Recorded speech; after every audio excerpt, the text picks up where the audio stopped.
Good morning, Jesse. How are you today? Hi, Ashley. I'm doing well. Thank you. I wanted to talk to you about something. Of course, Jesse. What's on your mind? Well, I've been thinking a lot lately about wanting to speak English more fluently, like a native speaker.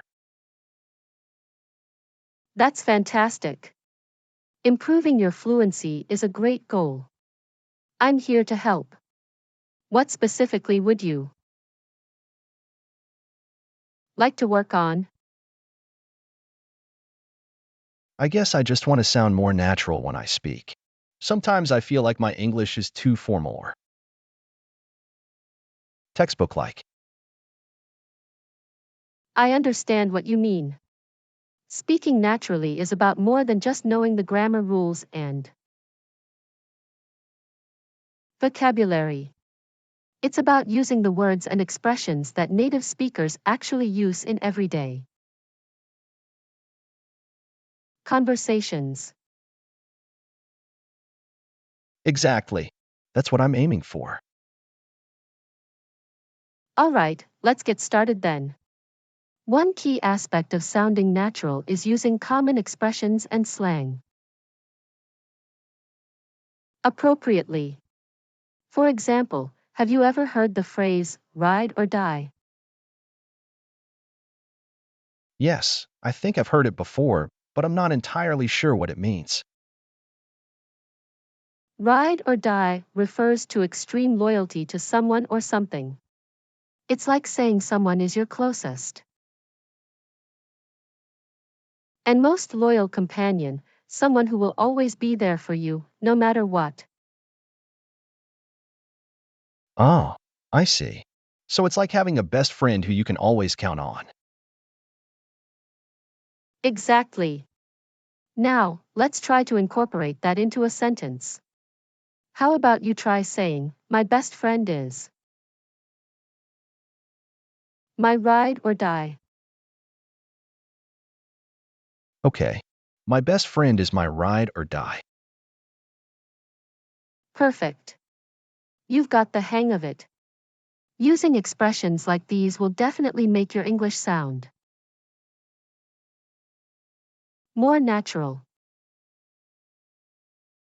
Thanks, Ashley. That makes a lot of sense.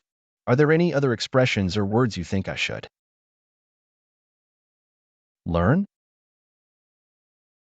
Absolutely. Another useful term is self-assured.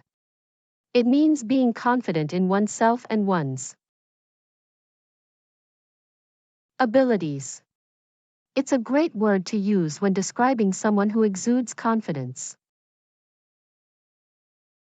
That sounds like a useful word to know. Can you give me an example sentence using self-assured? Sure. How about this? She walked into the room with a self-assured demeanor, commanding everyone's attention. Ah, got it. She walked into the room with a self-assured demeanor, commanding everyone's attention. Excellent. You're getting the hang of it. So basically, if learn and use the most common expressions, I will sound like a native speaker. It doesn't sound that hard. I would also recommend that you pay attention to the way in which native speakers structure the words in their sentences. I call that technique thought organization. Thought organization? Can you explain that a bit more for me? Of course. Thought organization is all about how you structure your thoughts when speaking English. Native English speakers excel at giving details, providing examples, and sharing personal experiences in conversations. This is what makes their speech sound natural and fluent. That's interesting. So, how can I improve my thought organization and sound more like a native speaker? One way to do this is by observing real English conversations between native speakers. Pay attention to how they structure their sentences, provide details, and share their experiences. By observing and practicing this technique, you'll gradually improve your own fluency. That makes sense. I'll definitely try to pay more attention to how native speakers communicate. Are there any specific examples you can share with me? Absolutely. Let me give you an example. Imagine a conversation where one person asks about fashion trends in a city. The other person responds by giving details about the current fashion, providing examples of what people wear, and sharing a personal experience related to the topic. This kind of structured response is key to sounding like a native speaker. So basically, I can take any topic from, say, YouTube and have a look at the structure of the words. Yes, that's right, just make sure that you get native speakers on the video. Are there any specific channels or videos you'd recommend? There are plenty of channels out there featuring native English speakers discussing a wide range of topics. You might want to explore channels like TED Talks, Vox, or even vlogs from individuals who speak English fluently.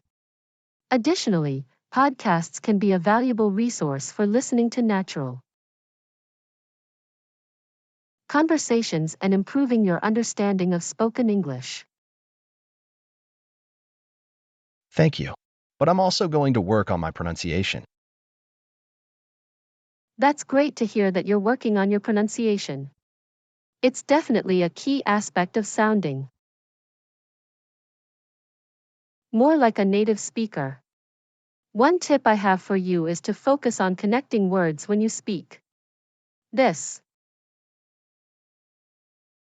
means that you should try to blend words together when speaking quickly, just like native speakers do. For example, instead of saying black coffee, try saying black coffee to connect the two words seamlessly. That makes sense. I've noticed that native speakers tend to blend words together when they speak quickly. Are there any specific consonant combinations I should pay attention to when connecting words? Absolutely. Pay attention to words that end in a consonant and the next word begins with the same consonant. In these cases, you should drop the first consonant to make the pronunciation smoother. 4.